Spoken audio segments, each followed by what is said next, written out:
Good morning. It's Croptober the 16th, and welcome to Psychedelics Cannabis Educational News. How's Rev Cindy today? Good. Good. We've gone from Pottober to Croptober. Correct. Yes. Yeah. Yes, There's okay. so many ways that you could say October, cannabis related. That why not? Why not? Yeah. It's that time of year, right? People are harvesting their crop. If they already haven't, many are in that process of doing so. Yes. Yes, it is a very busy time for those people that grow. And not that they're really up running around doing much. They're sitting at home with their scissors. Yeah, just sitting there, chip, chip, chip, clip, clip, clip, clip, clip, clip, clip. Smoking doobies and talking amongst friends if they're with friends. So Yeah. yeah. Otherwise, hey, you got lots of time to think about things while you're sitting there chewing. That's for sure. So Yeah. yes. Yeah. Alrighty. Well, what do you say? Anything new and exciting before we get into the news? Well, there's always new and exciting stuff. Yeah. Yeah. Yeah. The Blue Jays won last night. Not that has anything to do with cannabis, but No, it's big in my life right now for other reasons. correct. Yeah, and they won like 13-4, but they are down in the series 2-1. 2-1. Play again tonight. So everybody send your love to the Blue Jays. That's right. Exactly. All right. Before we get into the first story, thanks to Scott and Limestone City Hydroponics for the thumbs up. Really appreciate it. And let's get going. Here we go. First Sure. story's up. Coming to us from the Kingstonist, First Health Canada approved at-home psilocybin trials launched in Kingston. Excellent. Kingston Health Services Center has announced the launch of the first ever Health Canada approved at-home psilocybin clinic trials. In a press release on Thursday, KHCS said that for the first time ever, researchers are studying the at-home use of non-hallucinogenic microdose levels of psilocybin, which it defines as the active compound found in psychedelic mushrooms, also known as magic mushrooms. The trial will look at this use of psilocybin in the treatment of generalized anxiety disorder, the Kingston-based medical organization has said. Yeah, this is pretty exciting news. The Mm. KHSC, according to the KHSC, the study is being led by researchers at the Kingston Health Service Sciences Center Research Institute, and the study, which is a phase 2 clinical trial, has been recently approved by Health Canada. The organization said that the goal of this trial is to test if at-home use of microdose psilocybin can safely and effectively reduce symptoms of anxiety without triggering the psychedelic effect typically associated with psilocybin.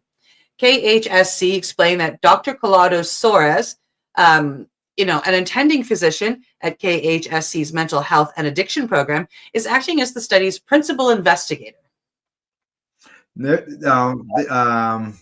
Source says that there are significant unmet needs among people living with generalized anxiety disorder, and they are seeking effective, well-tolerated treatments. Now, Dr. Soares, who is also a professor of psychiatry at Queen's University and the director of the Center for Psychedelic Health and Research at Providence Care, spoke to the significance of this clinical trial. Yeah, he said the study represents a major shift, a new way of targeting anxiety by engaging the brain in novel ways, but without the sedation or emotional numbing caused by many of the current medications used to treat anxiety. Here. KHSC said that the generalized anxiety disorder affects around 5% of Canadian adults, or more than 1.6 million people, disproportionately affecting women. The organization explained that despite those facts, treatment options currently available can be slow to work and come with side effects that make long-term use difficult to tolerate for some individuals. Now, the local medical organization, which oversees the operations of a number of local hospitals and clinics, including the Kingston General Hospital, Hotel Doi, I believe, Hospital, and the Cancer Center of Southeastern Ontario, the study is being supported by a grant from the Southeastern Ontario Academic Medical Association and funding from Diamond Therapeutics. Now, generalized anxiety disorder is one of the most common and disability mental health conditions, according to Dr. Michael McDonald, who is the Chief Medical Officer at Diamond Therapeutics.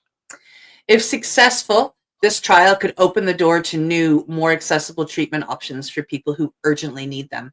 According to KHSC, early research, of which Kingston is on the cutting edge, has shown that very low doses of psilocybin may improve motivation and attention without triggering a psychedelic response. This suggests that hallucinogenic effects may not be necessary to achieve mental health benefits from psilocybin for patients with generalized anxiety disorder, the organization has said. Now, as previously reported, Kingston has continually blazed trails in psilocybin research.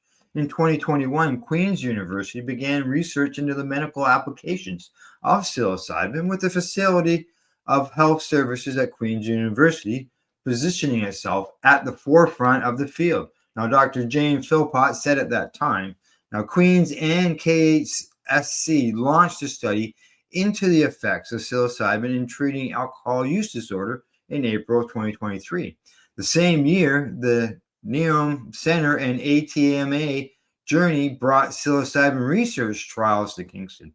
And last year, the Center for Psychedelics Health and Research officially opened at the Providence Care Hospital. Now, KHSC is continuing Kingston's leadership role in the ever-expanding field of study. Beautiful. Said by KHCS, as one of the largest mental health research trials currently underway at KHSC, the study represents an important step in advancing evidence-based innovation in psychiatric care and speaks to the role of KHSCRI plays in driving mental health research in Canada. The trial will enroll up to 60 participants and will involve a 4-week treatment period. That treatment period will be followed by either an extension of treatment for 4 additional weeks or a placebo, all depending on random assignment, according to the release. Now, KHSC explains that participants will take the medication at home and are not aware of which group they were assigned. Researchers are currently looking for adults living with generalized anxiety disorder to join the study. Those who would like to learn more or participate can email the research at csresearch or cs.research@queensu.ca. Promising new therapies such as this need to be evaluated in trusted institutions that place patient safety, rigorous science, and ethical oversight at the center of everything we do. This is coming from David Pechora, Dr. David Pechora, who's the president and CEO of KHSC. And just to correct you, Mr. Or Dr. Pechora, this is not a new therapy. This is a very old one that we're reviving. By leading this study, KHSC and the KHSCRI are ensuring that the search for innovative treatments happens in a safe, transparent, and responsible way. There we go. I love seeing the microdosing being looked at. Yes. Like this. I love that it's at home. You're not forcing people to sit in a stuffy office. They can take it at home and discover the real world benefits of psilocybin. I'm super excited to see the outcome of this study. Now, with this, I noticed in that they didn't talk about any therapy, counseling afterwards, or anything like that, which they normally do talk about when they talk about psilocybin and treatments. And now, with the amount that the patient is receiving in those settings with the therapist involved, are they getting a higher dose than a microdose? Do you know offhand? When they go in to do the bigger studies with the therapist, normally they're given the equivalent to 1 to 5 grams of dried mushroom. Yeah, and they're just doing microdose.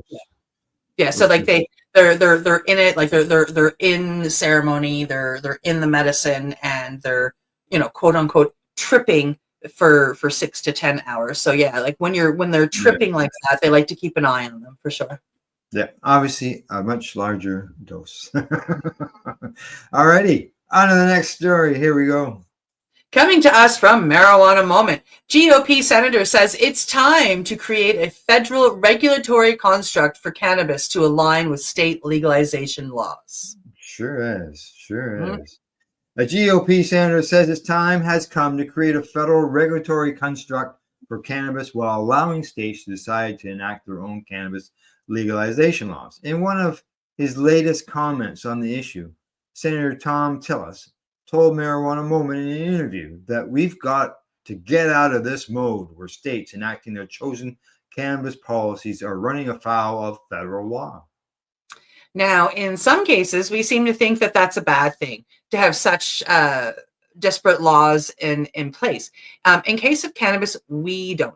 But it's creating so many gateways for illegal and illicit actors in this space and safety issues. We've got to act on it.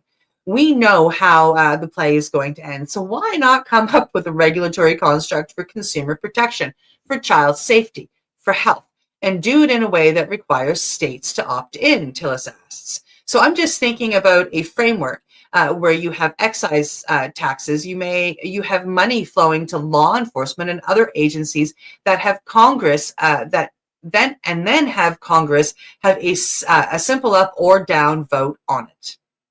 The comments came in response to a question about the federal ban on gun possession for people who use cannabis, with the senator saying that if alcohol drinkers can lawfully buy and use firearms, the same standards should apply to cannabis consumers.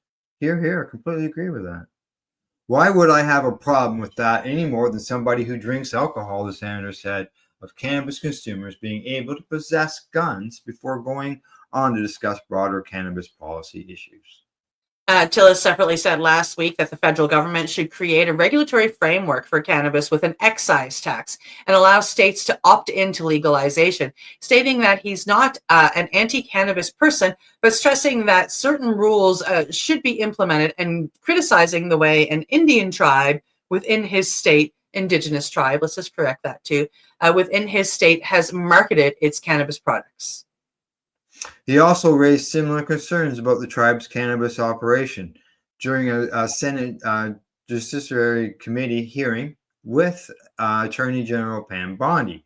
He said he has no problem with the legalization of sales in that territory generally, but he still finds concerning with respect to conflict between state and federal cannabis laws. Nearly 36 states have either medical, recreational, or hybrid cannabis models, the senator says. But this kind of feels like to me the way the tobacco industry got attacked for advertising to young people. Yeah, this worries me. Because it's a money-making enterprise. It kind of seems like it's preying on younger people, he said, pointing to an app that he claims allows people in states that prohibit cannabis to order cannabis product in a legal jurisdiction and then pick it up after crossing the state boundaries. The senator might not be the voice most would expect to back comprehensive federal cannabis reform, but he's been ringing the bell for months as he makes the case for regulation over prohibition. Part of his position is informed by concerns that he has with a North Carolina-based tribe that legalized cannabis and markets the product despite the fact that the state itself has not yet moved forward with cannabis reform. Discussing the Eastern Band of Cherokee Indians, that's the EBCI, that legalized cannabis within its territory in North Carolina, the senator said he's displeased with the marketing approach that's extended beyond the tribe's borders. He says, I mean, gosh, when you're doing the ads in Charlotte, one of the country's biggest dispensaries, and you've got a really cute app and you're advertising all these fruity names and everything, and you're an island. I mean, unless you're going there and having one hell of a weekend, we all know that people are taking it and bringing it back. People need to know the minute they leave the boundary, they're breaking the law. Exactly, they are. When they go from state to state, they are breaking the law. Yep. There are people lined up. The traffic is stopped. It's amazing, Tillis said, referencing the tribe's dispensary. I'm not an anti-cannabis person, but you've got to do it legally. Tillis also said last month that the federal government needs to step up and explore a regulatory framework for cannabis, and that should include a pathway to explore the efficacy of cannabis for certain health conditions. Now, at a separate committee hearing in June, Tillis said opponents of cannabis legalization have lost the fight to maintain prohibition and that it's time for lawmakers to address that reality by creating a regulatory framework treating cannabis in the same way that we do with alcohol and tobacco, so that states can set their own policies without federal intervention. Mm-mm. Yeah, I see this. Yeah. They're going to review a bunch of things now, but I think we've pretty well got everything covered on that. Yeah, that Yeah, was so it's good. It's good to see someone standing basically a up. non-cannabis user is standing up and saying, we got to regulate this stuff. And that's pretty powerful to have somebody that doesn't partake in it himself. And he's just saying, like, listen, I'm not anti. I just think that we need to, like, make sure it's handled properly and get it legalized across the country, so we can actually look after it properly and, do what we need to do. And I don't care what his reasons are. Like, yeah, legalize it. I know he's saying, tribes got to do it legally. Well, that gets him. He needs to act on that. Yep. The only way they're going to be able to do, legally under the federal laws is for the law to change. Right? And I think that's what he's saying. I don't think he's, I think he's complaining about them, but that's not the point of what he's saying. I think what he's saying is, holy shit, look at the lineup. We need to help them do it legally. And then we're going to benefit from them doing it legally with an excise tax. We need to do this. Look at the money our government is wasting. Yeah, exactly. We're so far behind on what our people want. We need to get caught up. Yep. Yeah. Yep. We need to change laws. All right, here we go. We're going to move on to the next story. Into the next story. Coming to us from Victoria Buzz. Some North Park residents question Solid Outreach's cannabis harm reduction program. A handful of North Park residents have been questioning the validity of Solid Outreach Cannabis Substitution Program, a program that provides free cannabis as part of a harm reduction approach. The initiative is run collaboratively through Solid Four Direction Society, a service under the same umbrella as Solid Outreach, who operate out of the same building in North Park. Solid CSP has been ongoing since 2017, but has been operating out of their 1056 North Park Street location since 2020. The harm reduction program was launched by Solid as a way to provide low-income individuals free cannabis as an alternative to using street drugs, such as methamphetamines and fentanyl. Since its inception, UVic has conducted studies on its effectiveness, which found that people in the program use less street drugs, had better quality of sleep, more money to spend on food and rent, increased participation in support groups, and better access to Solid's various services. Good stuff. Now, Mark Wilson, Senior Director of Solid Outreach Society, says that the CSP service is typically used by unhoused individuals who want to take a break from street drug prevalence of Pandora Avenue. Wilson goes on to say that what we tend to find is people come to our drop-in space to take a break from that, particularly a break from their street use drugs, smoke a free joint, have a coffee, and have a snack with us. Yeah. People tend to do this for a few days in a row, and it's a nice chance to rest, to eat, and to not be in a community that's strictly based on street drug use. Since 2020, Solid CSP has been operating on a temporary use permit. Their most recent temporary use permit expired in July, but before its expiration, Solid applied for a rezoning permit to grant them a retail cannabis license. While this rezoning permit is being considered, they are permitted to operate as they have been, providing cannabis substitution services to those who rely on it. Now, Wilson says it's a bit of a catch-22 with licensing for cannabis, which is if you have a license, you can't give it away for free or cheap. It's the same as liquor licensing. Yeah. He further explained that the City of Victoria has no other way of classifying their service other than through a retail cannabis license. So that is what Solid is seeking. They applied for this licensing through a modified rezoning permit back in July to permit them the ability to continue providing the CSP through the lens of distribution of cannabis as an auxiliary use to harm reduction services. They filed this application with the full backing of the North Park Neighborhood Association, who sees the service as necessary, as well as the support of Island Health. However, their applying for a retail cannabis license has prompted some residents of North Park to question the program and Solid's intentions. These individuals have come together in an attempt to have Solid stripped of their ability to provide this harm reduction service on the grounds that they technically do not possess a valid TUP for the program and because Solid does not yet possess a retail cannabis license. One key point these residents have brought up is that they do not believe the service should be labeled as harm reduction. We feel the words harm reduction has been weaponized and used to create governance gaps in the system, and that people in governance positions are afraid to ask the tough questions, wrote the organized North Park residents. These residents claim that there has been increased crime in the North Park area because of Solid's outreach, with an increase in open drug use in the area.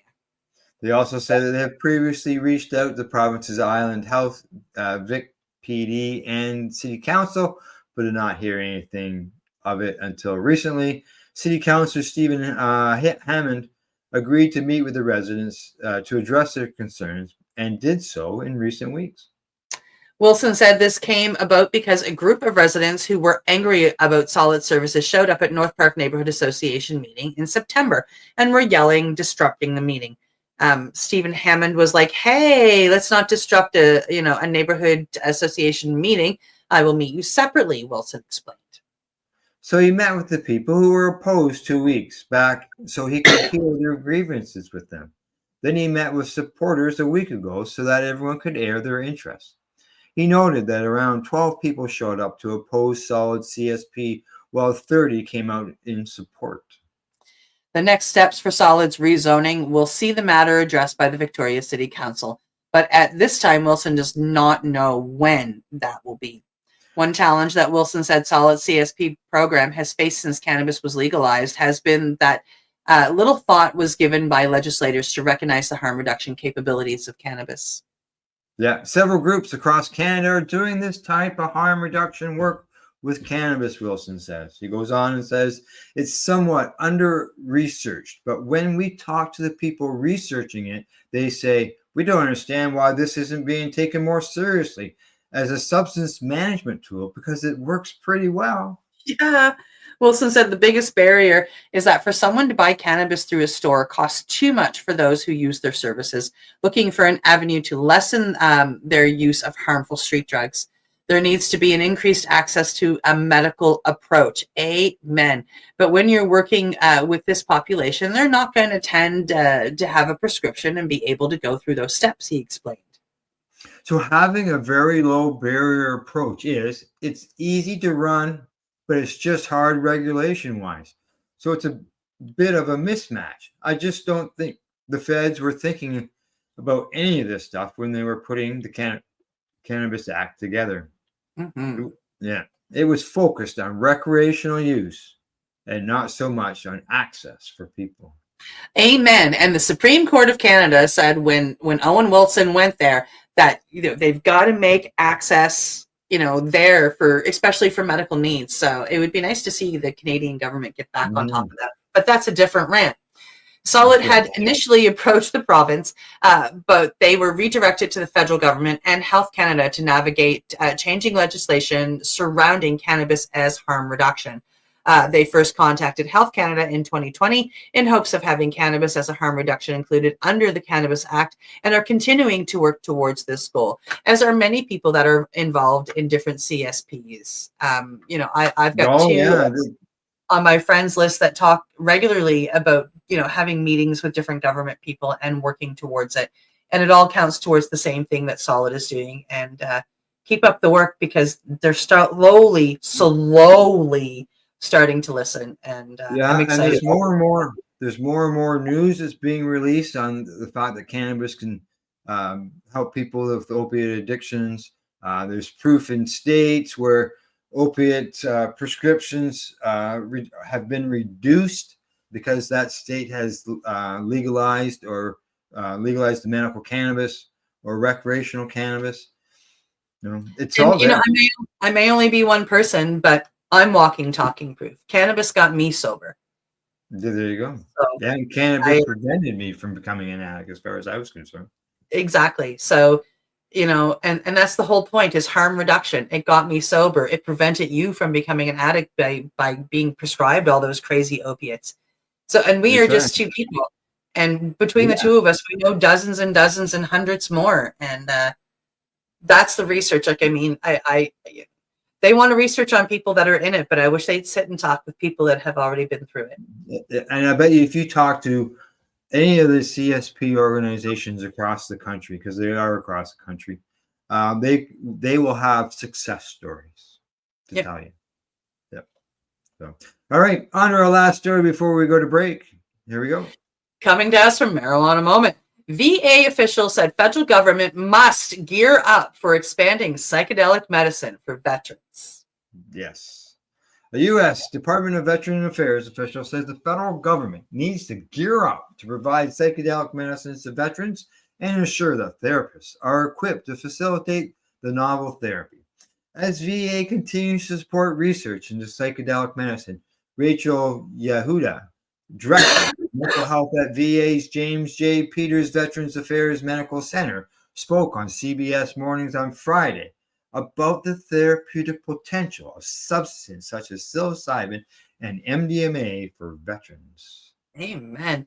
There's still a lot more research that needs to be done, always is, and we have to gear up in a way that makes it safe to be able to provide these therapies, she said. We have to make sure therapists know how to use these medications and also who should and shouldn't be treated with them. The widespread approach to mental health treatment for conditions such as depression, anxiety, and trauma is simply a means of dampening symptoms, rather than identifying possible cures, she said. Psychedelics represent a very different approach.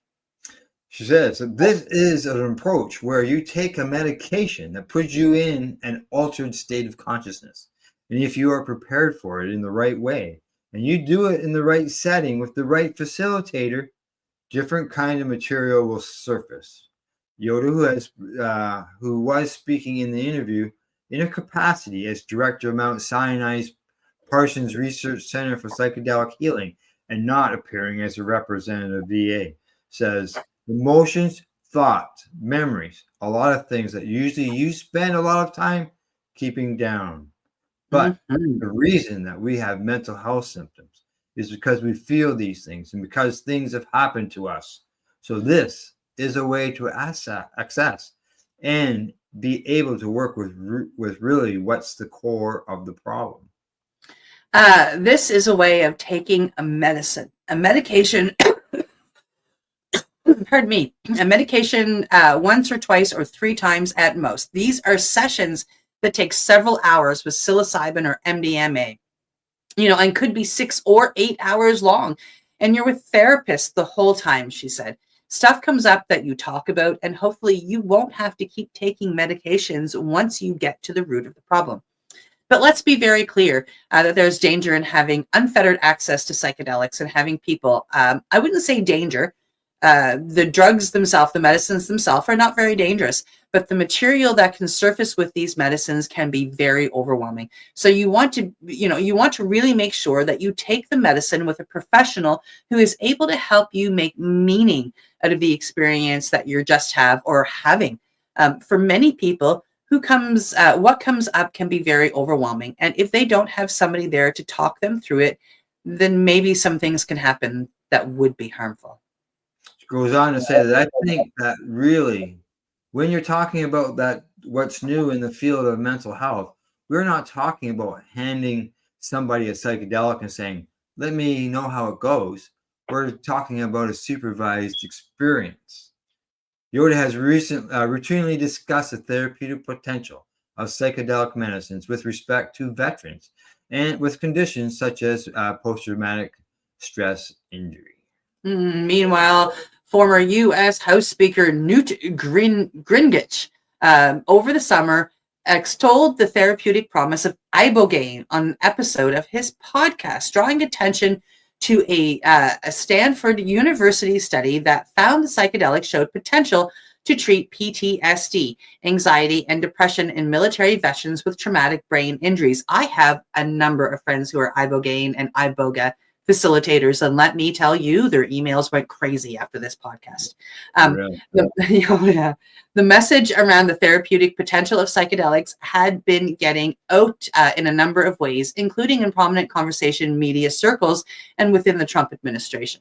Yeah. Okay. We'll shut her down there because it's going to go on with a bunch of different examples, and I think we got things that we always know. Marijuana Moments have got some great articles, but boy, are they ever long. Yeah, they are. All right. I see that we are halfway through the show. We got 4 stories done. Time is there. I think it's time for us to take a break. Okay. All right. We'll be back in about 3 minutes. You're watching Psychedelics Cannabis Educational News. We're live here at paceradio.net and 420pace.ca. We are people advocating cannabis education here at paceradio.net. Limestone City Hydroponics is Kingston, Ontario's hydroponics shop.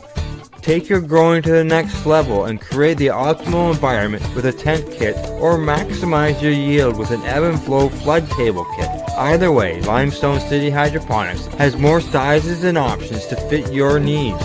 Are you looking for the power of the sun that adapts to your budget? Then look no further, as they have professional grow lighting. They have indoor grow systems that are easy and cost effective, with many options to fit your living space and lifestyle.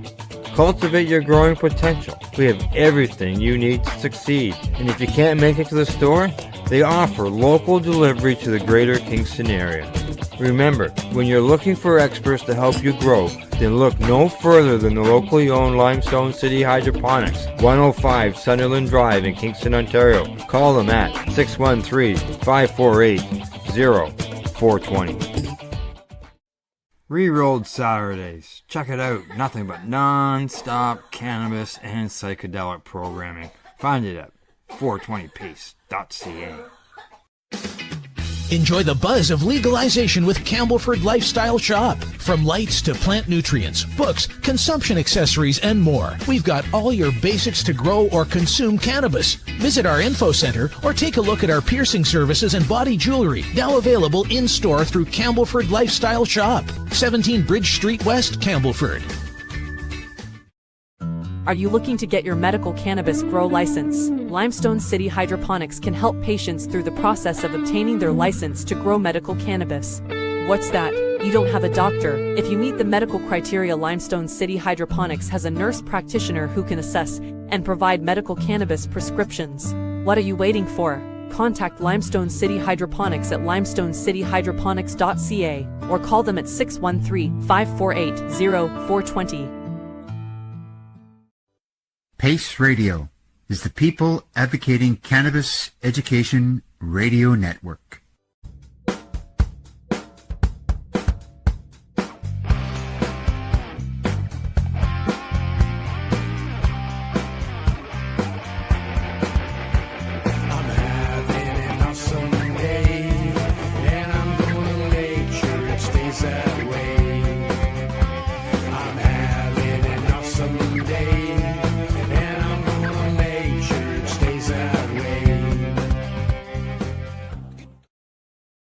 You're listening to the Pace Radio Network here at paceradio.net. Hey, we're back, and I'm catching my breath. Okay, we got 4 more news stories, and yeah, that was a quick medication session. That's for sure. All righty, we'll get this one line next. I was too busy doing other stuff during the break to do It was a medication session, so of course you were. I was busy. Okay, here we go. Coming to us from Cannabis Business Times, Trump's drug czar nominee sidesteps questions on cannabis rescheduling. President Donald Trump's nominee to be the White House top drug policy advisor avoided providing her position on cannabis rescheduling and medical cannabis legalization when pressed by a pair of U.S. senators. Sarah Carter, the president's pick to be the director of the White House Office of National Drug Control Policy, merely said she would comply with all federal laws and fulfill all statutory responsibilities if confirmed. These answers published this week were responses to written questions for the record from Senate Judiciary Committee members in a follow-up to her nomination hearing before the committee on September 17th. On an episode of your podcast, The Sarah Carter Show, you stated that you supported the legalization of medical cannabis. Senator Dick Durbin wrote in his QFR. Specifically, you said, cannabis for medicinal purposes and medical reasons is a fantastic way of managing cancer, other illnesses, and related side effects. If confirmed as ONDCP director, will you work to legalize medical cannabis on the federal level? Durbin, who serves as the Senate Democratic whip, was referring to Carter's November 2023 podcast when she said that she doesn't have any problem with cannabis being legalized and monitored.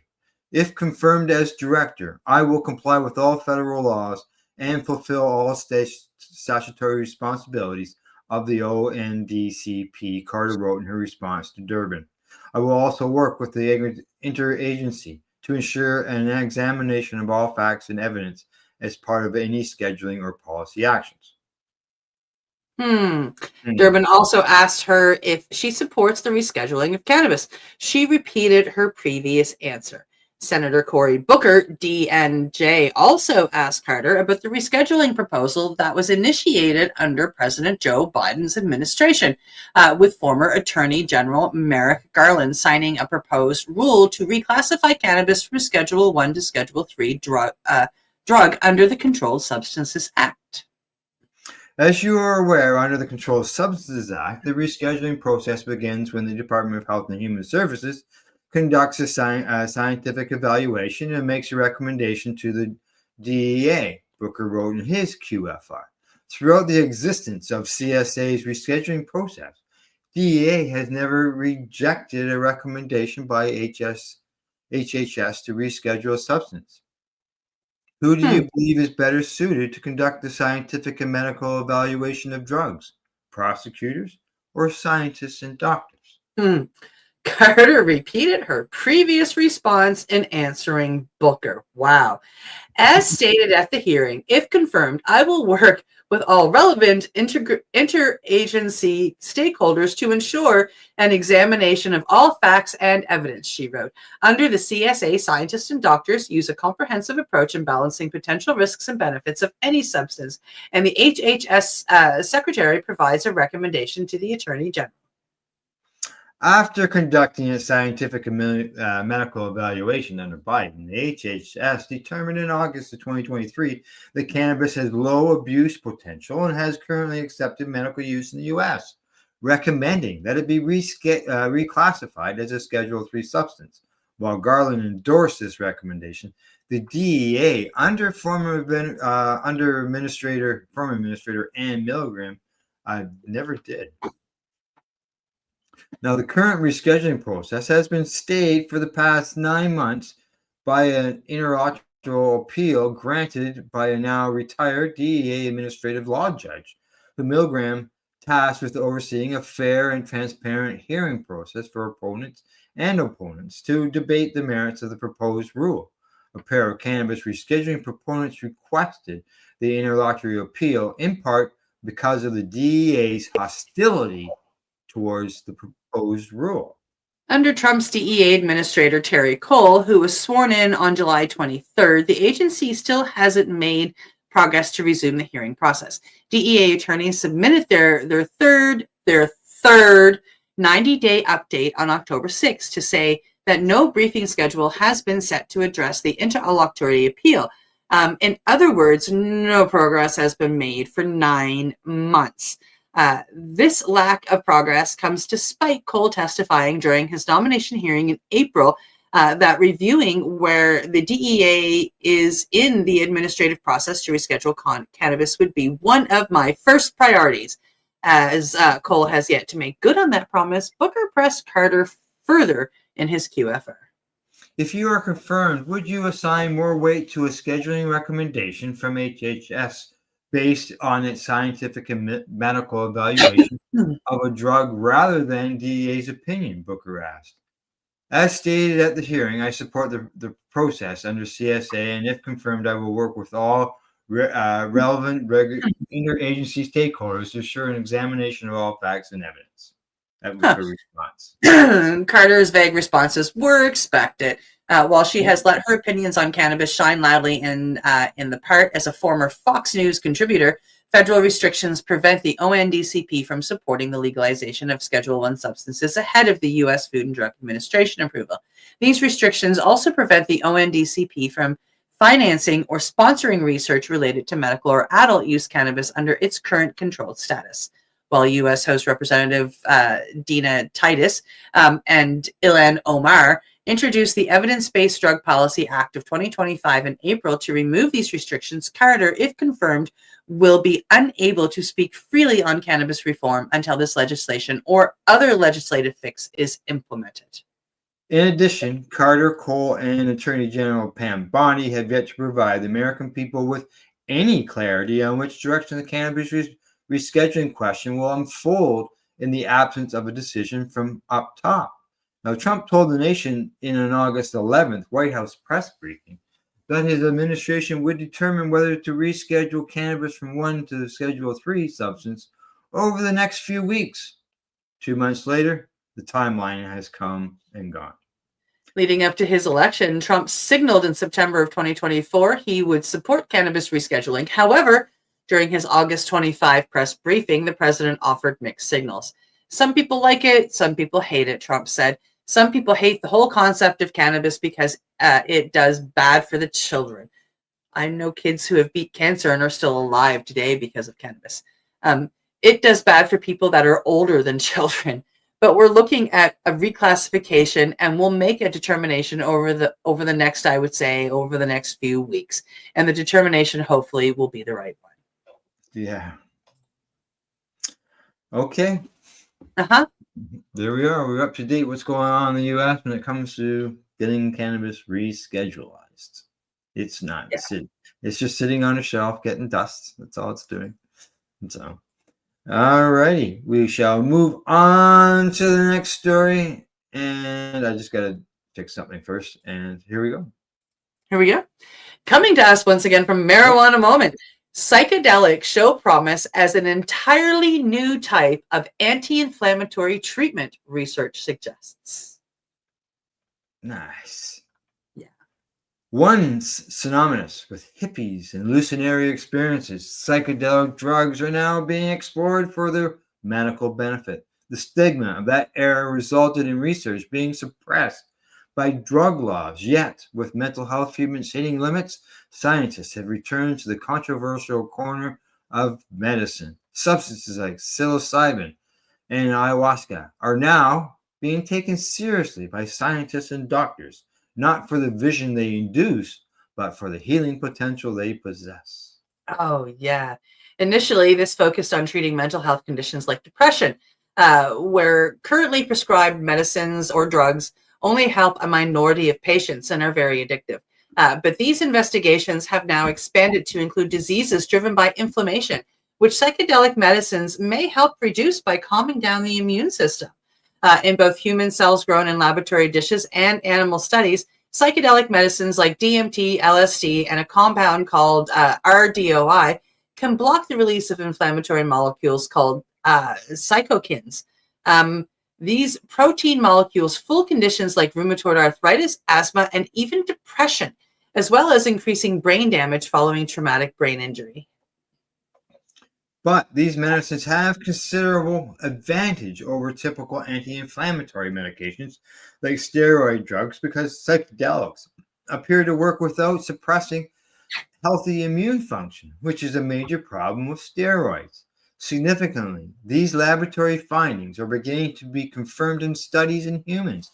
Evidence is growing that psychedelics could hold the key to managing inflammation, one of the body's central drivers of many chronic diseases, including depression, arthritis, and heart conditions. And I'm going to add Crohn's to that and colitis. Absolutely.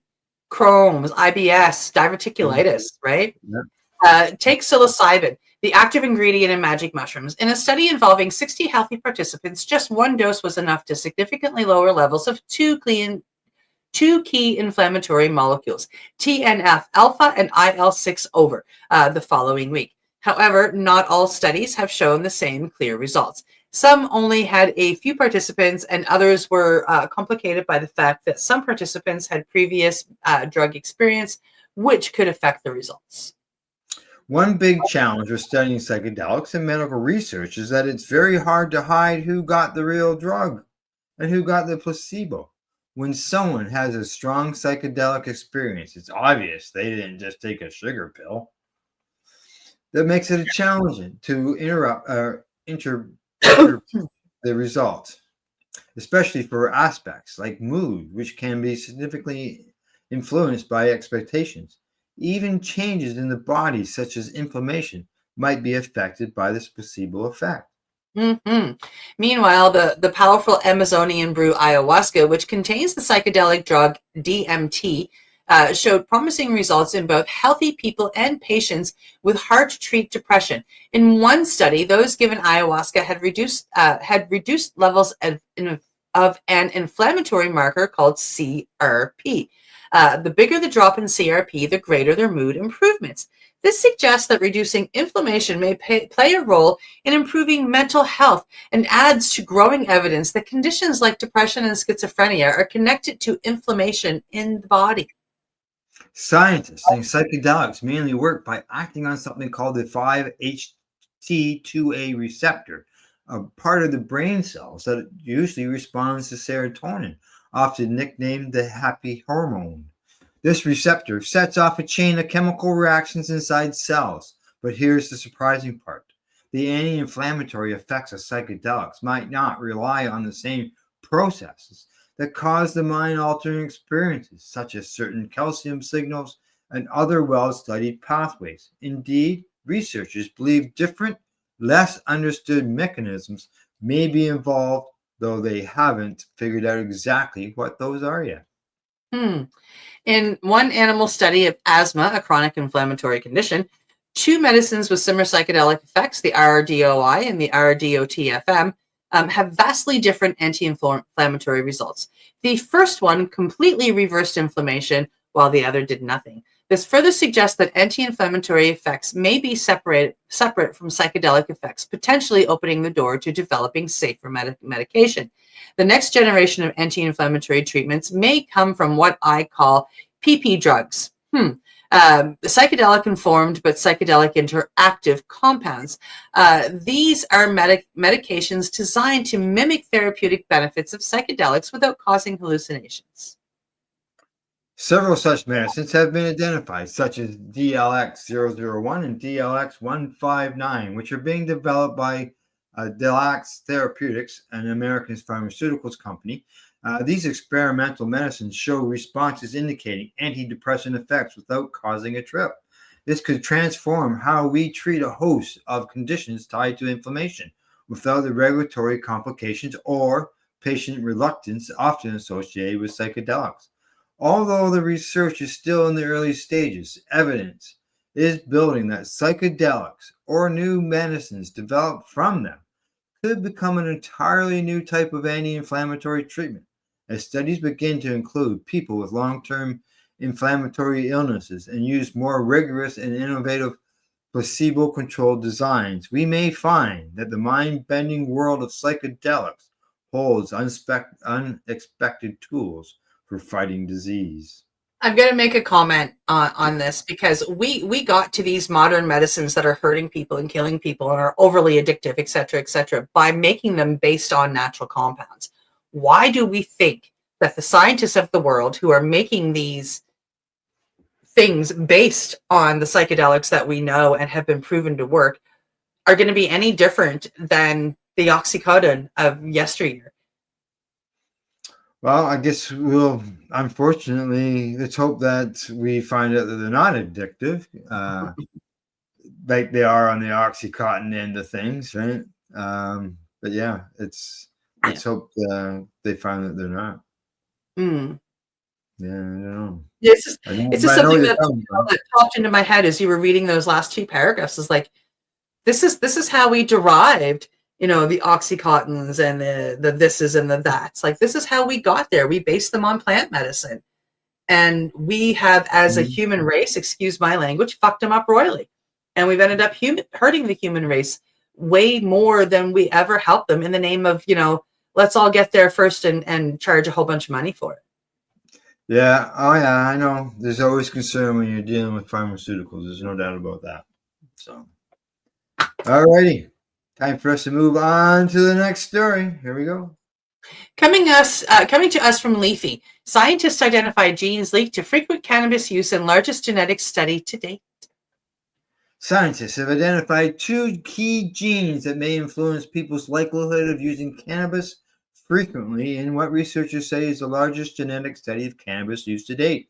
The research, published in the journal Molecular Psychiatry, analyzed genetic data from 131,895 participants and found that variants in genes controlling brain signaling and impulsivity were more common among regular cannabis users. The study also identified more than 40 additional genetic variants linked to risk-taking and schizophrenia, as well as chronic illness such as diabetes and heart disease. We showed that the genetics of cannabis use, both trying it and using it more often, are tied to the genetics of other psychiatric traits, cognitive measures, and even physical health problems. This is said by Skanich Royage, who's the lead author of the study. Scientists from the University of California, San Diego School of Medicine, and the DNA testing company 23andMe identified 2 primary genes of interest known as CAD-M2 and GRM3. American participants answered questions on a survey about the cannabis use, including why they had used cannabis before, and if so, how frequently. Researchers then conducted a genome-wide association study to outline any patterns in the genetic data of frequent cannabis users. We've known for decades that genetic factors influence whether or not people will try drugs, how frequently they use those drugs, and the risks that they will become addicted to them, said Abraham Palmer, who is the co-author of the study. Genetic tools like GWAS helps us identify the molecular system that connect cannabis use to brain function and behavior. The analysis showed that the first gene, cell adhesion molecule 2, plays a role in how brain cells communicate with each other. Previous research has connected the gene to impulse behavior, obesity, and certain cancers. I'm just going to take it back to your first line. Sure. And I'm going to shorten it. We've known for decades that genetic factors influence whether or not people will try drugs and whether that risk that they will become addicted to them. They've known for years that all they have to do is do a test and they can find out through the genetics whether a person could become addicted to medications. Could that not maybe benefit a North American wide drug epidemic with opioids? That's all I'm saying. Just all I'm saying. All righty, I'll continue on. It says that the second gene, metabotropic glutamate receptor 3, is involved with brain communication and plasticity and is associated with psychiatric disorders such as schizophrenia and bipolar disorder. The researchers hope that findings could help identify people at higher risk of developing cannabis use disorder. Why not a higher risk of finding out whether they're going to be addicted to drugs? Yeah. Let's see if you're going to get addicted to this plant that has no addictive qualities. Yeah. Cannabis is widely used, but its long-term effects on health remain poorly characterized. While most people who try cannabis do not go on to develop a cannabis use disorder, some studies estimate that nearly 30% will. Understanding the genetics of early-stage behaviors may help clarify who is at greater risk, opening the door to prevention and intervention strategies. Like, I agree with you. Why the frig can't we do this for alcohol, for opiates, for chemicals, for things that are actually going to harm us and kill us? Yeah, exactly. If it's a simple test, why not be a part of a test that's done when a child is still young. Yeah. Right.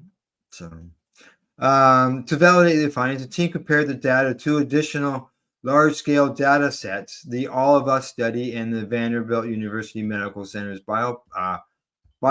Now, this broader analysis linked lifetime and frequent cannabis use to more than 100 different conditions and traits. These include mental health conditions such as schizophrenia, ADHD, anxiety, depression, as well as cognitive abilities like decision-making and risk-taking behavior. Physical health problems, including diabetes, chronic pain, and health disease, were also linked to the same genetic variants. So they're saying that cannabis is causing these, not helping these. That's not what way I've read it, anyways. The broader analysis linked lifetime and frequent cannabis use to more than 100 different conditions and traits. So yeah, they're saying that lifetime and frequent cannabis use causes mental health conditions such as schizophrenia, ADHD, anxiety, depression, etc., etc. Well, I can disagree with that. Yeah. The researchers believe that by understanding the genetic makeup of lifetime and frequent cannabis users, they may be able to predetermine who may be at risk of not only CUD, but also of other traits and conditions associated with the genes cannabis users carry. Cannabis use exists on a continuum, said the first author, Haley Thorpe. By studying these intermediate traits, we can begin to map how genetic risks unfold before cannabis use disorder develops. Yeah, I guess I'll just read this last paragraph there. While the study represents the largest genetic analysis of cannabis use to date and provides new insight into the biological mechanisms that may influence why some people are more likely to use cannabis frequently than others, the researchers emphasize that genetics is only one factor among many that influence drug use behavior, with environmental and social factors also playing important roles. And they do. They do. But yeah, if they can find all these things just off of genes, you know, like you say, alcohol, Yeah. But it's got to focus it on cannabis instead. All righty, we got one more story to go. Let's get her done. Okay, coming to us from the Thai, safe drugs on trial. Dolph's trafficking case finally begins.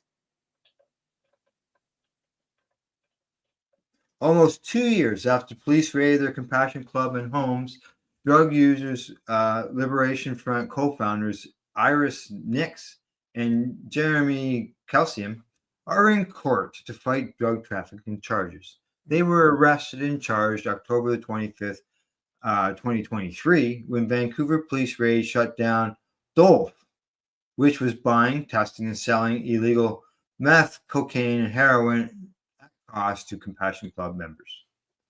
Yeah, and just so you know, like the reason why this story is important is because drugs are out there and they are being laced with terrible things, fentanyl, carfentanil, et cetera, and it's killing people left, right, and center.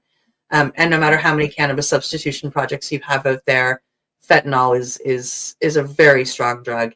And these people are just trying to have safe supplies so the cannabis substitution projects can actually work. The goal, Duff maintained, was to save lives. Crown prosecutors took Monday and Tuesday, the first 2 days of the trial, to present their case that the duo had been trafficking drugs. Dolph was also open about what it was doing, so establishing that Nix and Calcium had been buying and selling drugs was straightforward. The Crown presented bank accounts for Dolph under the founders' names and news articles where the pair identified themselves as the co-founders of Dolph and said that they were asking Health Canada for an exception under the Controlled Substances, Drugs and Substances Act to buy, test, and sell illegal drugs. In its request, Dolph said it would ideally find a pharmaceutical company to work with, but in the meantime would have to source drugs from the dark web.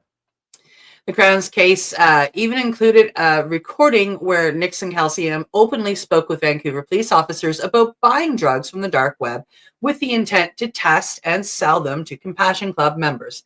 The Crown called the two Vancouver police officers, Sergeant Mike Chia and Deputy Kenneth Lee, who confirmed their investigation, and subsequent raids found Dolph was buying and selling meth, cocaine, and heroin. Yeah. However, Dolph's lawyers are arguing Nix and Calcium were allowed to provide the drugs because they were operating under an exception under the Controlled Drugs and Substances Act that let them test drugs during the toxic drug crisis. Dolph was founded in the fall of 2022 by Nix and Calcium in response to the deaths caused by the unregulated and increasingly toxic drug supply. According to BC Coroner Service, when Dolph was formed, about 11,800 British Columbians had been killed by unregulated drugs since 2014, when fentanyl started appearing and killing people. By the time they were arrested, roughly 1 year later, the death toll had jumped to more than 14,500. And as of this past August, more than 18,444 people have died.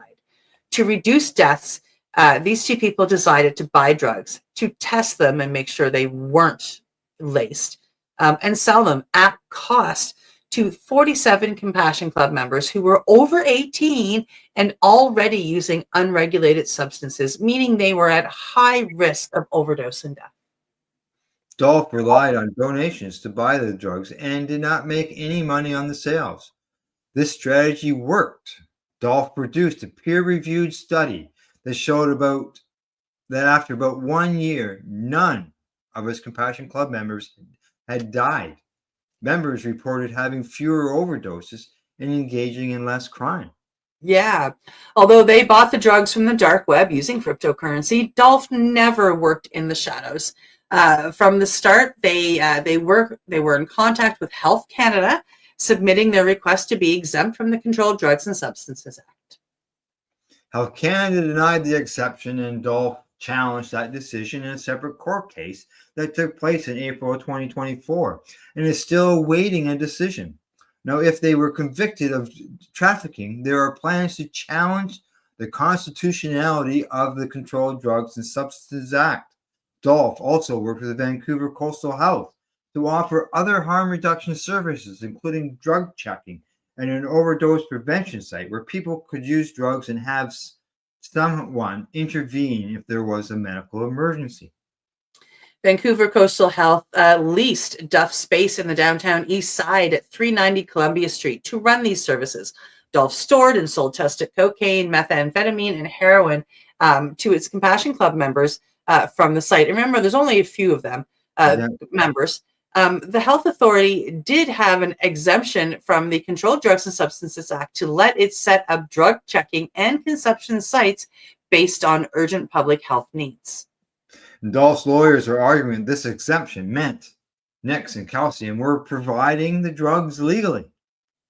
It says here that the work we're doing is an advanced form of drug checking, Nix said in a conversation between herself, Calcium, and the Vancouver Police Department Inspector Phil Hurd and Staff Sergeant Jason Chan in a recording that was played in court on Tuesday.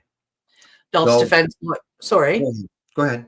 Dolph's defense lawyers presented emails that showed Dolph worked to have an open and ongoing relationship with the Vancouver Police Department. In a recording from August of 2021, they explained to the officers that they were buying, testing, and handing out free drugs at protests, but they wanted to start a Compassion Club following the same model. Now, they add that Dolph is a pretty small fish, given the scale of drug sales in the downside east side. In the recording, the officer replied that this is great work that you're doing, and they are happy to assist in any way we can. The court heard Calcium sent emails to Hurd, who was then police chief Adam Palmer, and then interim chief Fiona Wilson, in which he'd give updates on Dolph and highlight how Dolph and the VPD share the same goals of keeping people safe. Wilson even followed Dolph on Twitter and said in an email to them that she takes an interest in anything that can be done legally to save lives, and thought the organization's Twitter account could be a good source of information. But none of this information got back to Chia, who led the Vancouver police investigation on Dolph. Chia was cross-examined Tuesday by Dolph's lawyer, Tim Dickinson, and Dolph was also represented by lawyers Stephanie Dickinson and Kayleen Unruh. In court, Chia said he couldn't remember if he had spoken to Heard or Wilson about Dolph before or during the investigation. Seems to me that person's not a very good witness. He also said he researched Dolph online, but never saw the Dolph's website, which also laid out exactly what Dolph was doing. Really? Your Google search never turned up Dolph.ca? Asked Dickinson. Chia says the VPD hadn't paid much attention to Dolph until The Economist published a feature about Dolph on September 8th, 2023, which said Dolph was operating out of a storefront in Vancouver. And that made the VPD concerned that if it didn't act, they could be copycats who opened similar storefronts and sold drugs. Yeah, we know one. Sadly, he passed away. He was doing the same thing. Chia said what could happen to Dolph's Compassion Club members if they weren't able to access tested drugs was outside the scope of his investigation.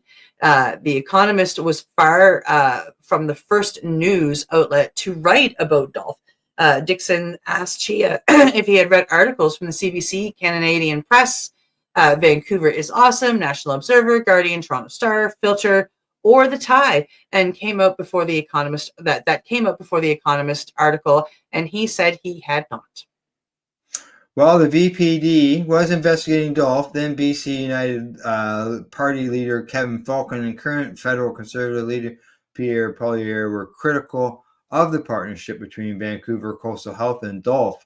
Vancouver Coastal Health had given Dolph $200,000 so the site could run drug checking and harm reduction services.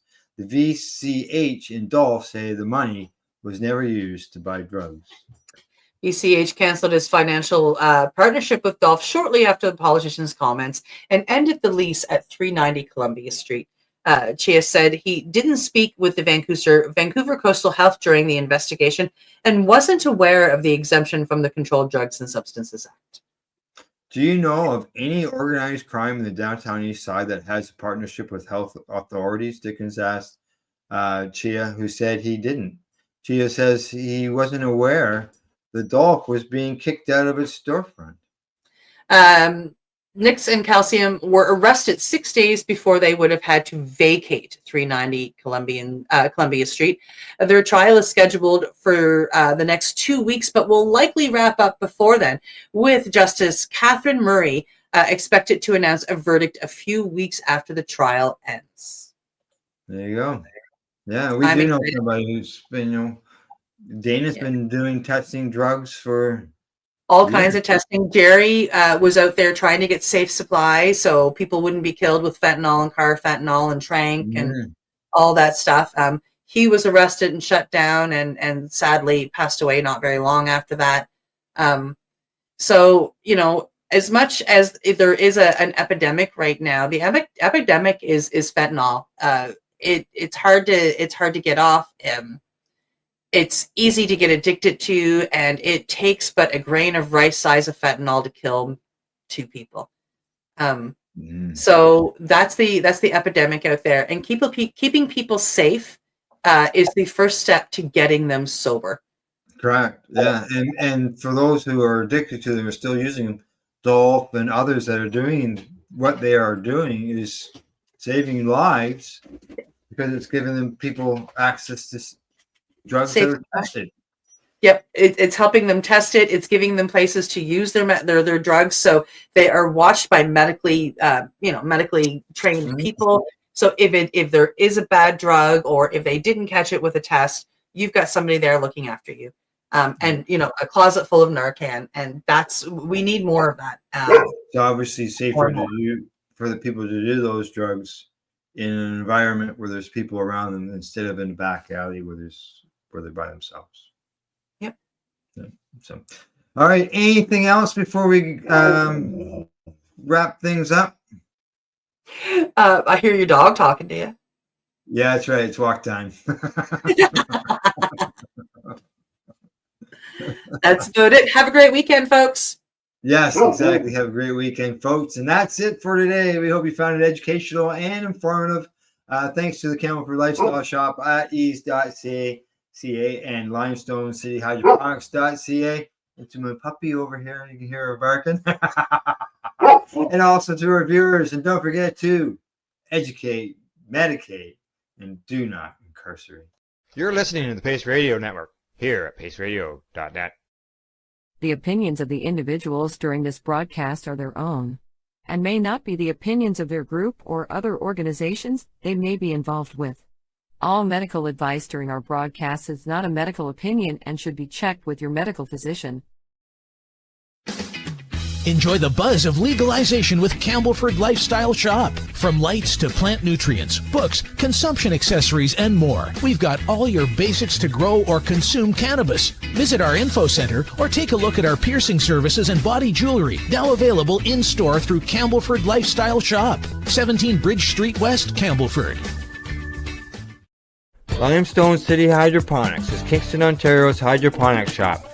Take your growing to the next level and create the optimal environment with a tent kit, or maximize your yield with an ebb and flow flood table kit. Either way, Limestone City Hydroponics has more sizes and options to fit your needs. Are you looking for the power of the sun that adapts to your budget? Then look no further, as they have professional grow lighting. They have indoor grow systems that are easy and cost effective, with many options to fit your living space and lifestyle. Cultivate your growing potential. We have everything you need to succeed. And if you can't make it to the store, they offer local delivery to the greater Kingston area. Remember, when you're looking for experts to help you grow, then look no further than the locally owned Limestone City Hydroponics, 105 Sunderland Drive in Kingston, Ontario. Call them at 613-548-0420. We are people advocating cannabis education here at paceradio.net.